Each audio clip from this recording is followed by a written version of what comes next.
During the interview with Brian, Errol Spence reflected on the Floyd Mayweather sparring where he got asked during the sparring, how well did you perform? Well, he didn't emphasize on that pretty much. He said he did pretty well, but he just learned a whole lot. He was taking a whole lot of notes. He was like a sponge soaking everything up. I held my own, according to Errol. That's what he said. It wasn't like I was trying to beat him up. I was just trying to learn everything that I could learn and take notes. Mayweather, the Jordan of boxing. So I took the opportunity to learn everything while I was there. Errol Spence also added that he was around 21 when he sparred Mayweather with 3 to 4 fights. Errol Spence said Mayweather was very fast and sharp as hell. Errol Spence said I was going to bed early when I knew I was going to spar Floyd. And you see why Errol Spence came out with the saying, iron sharpen iron. From day one, he been sharpened to be here. From day one, he been getting this type of experience which is pretty significant. So it's definitely beneficial. And that's why Errol Spence is the future of boxing. But one information I was not informed on is that Errol Spence was nearly 21, 22 when he sparred Mayweather. Mayweather was around, I won't say his best, because Mayweather, he started slowing down around the time he started fighting Guerrero, and then that was the Money May stage. And Floyd Mayweather was a little rusty coming off jail and stuff like that. However, for a 21 fighter to give Mayweather the work and hold his own in sparring against arguably the best ever TBE says that much about Errol Spence and the type of caliber that he is. Errol Spence said Mayweather is the Michael Jordan of boxing, and he is not lying.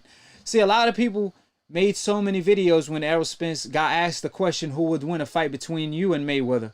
Everybody made a video on that, but I didn't see many people talk about Errol Spence comparing Mayweather to Michael Jordan. I didn't see a whole lot of people making videos on that. Matter of fact, I saw none.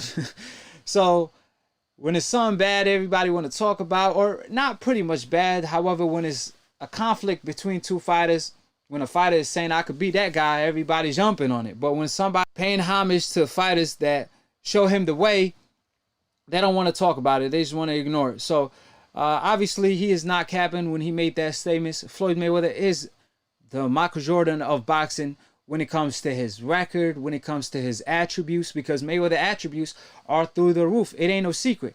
They want to discredit his resume, but facts say Floyd Mayweather fought 23 champions in 50 fights.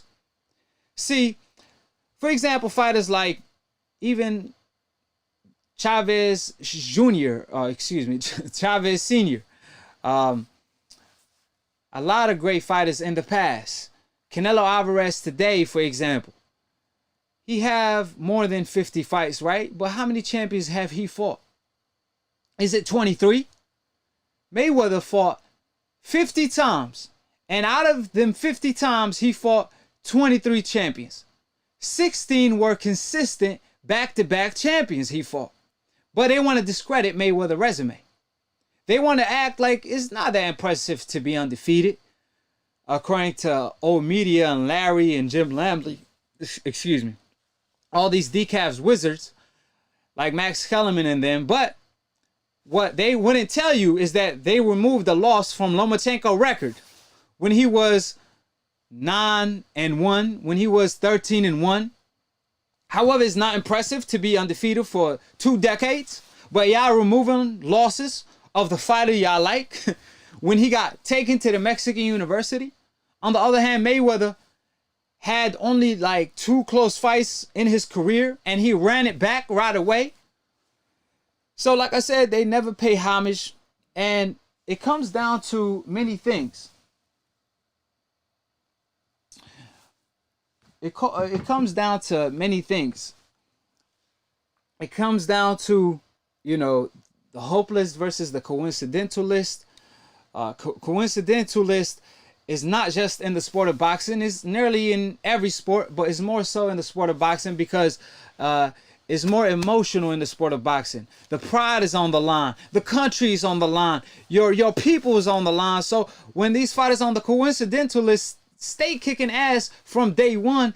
I could take you back for 100 years. They've been doing this. So, of course, they have a grudge toward them.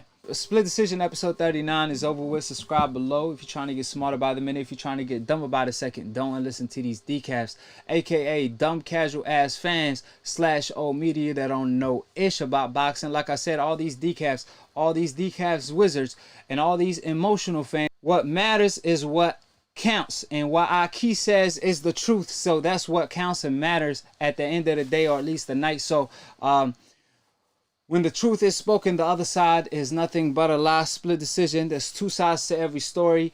When there's a fight coming up, of course, you might feel like this fighter could win. I might feel like another fighter going to win, right? Everybody entitled to their own opinion. But when the facts are laid out on a certain matter, like a fighter cheated, for example, such as Jimenez, and the WBC don't want to suspend her, that's an issue. Because this is no longer opinion versus opinion. This is facts versus opinion. Facts trump any opinion. So like I said, come correct when you see Akhi, because Akhi will fact check you, because I got my facts in my pocket. Like I said, this strap right here is realer than a whole lot of fighters with French fries titles. So with that being said, subscribe below, click on the notification bell, and I appreciate all my Akhis. You already know, 473, 74 KOs. I can't even keep up.